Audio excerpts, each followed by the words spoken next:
Ano ang maaaring mangyari kapag ang isang apartment unit ay ipinamana informally ng isang magulang sa kanyang anak na naibenta naman ng byuda at mismong ina ng nagmana sa ibang tao?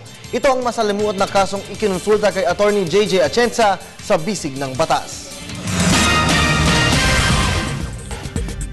Si Ricky at Sherry ay mag-asawa na naninirahan na sa Amerika. Sila ay may naipundar na 2 pintong apartment sa Sampaloc. Dahil si Miguel ang walang sariling tirahan sa 3 anak, sinabihan ni Ricky si Miguel na maaari siyang tumira sa isang pinto ng apartment nila habang wala pa siyang sariling bahay.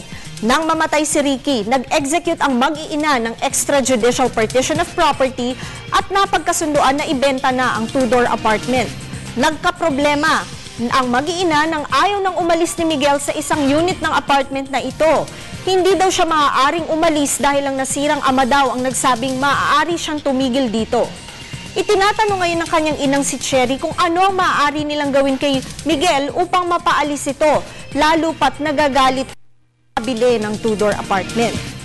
Hindi po namin ini-encourage ang demandahan, lalo pat sa pagitan ng mga miyembro ng iisang pamilya.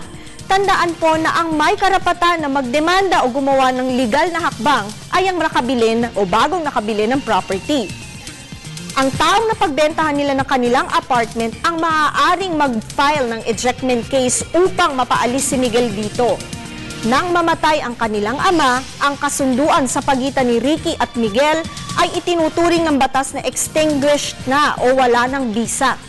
Ang nakabili ng 2-door apartment bilang may-ari ay maaari nang i-exercise ang kanyang karapatan na makuha ang posesyon nito.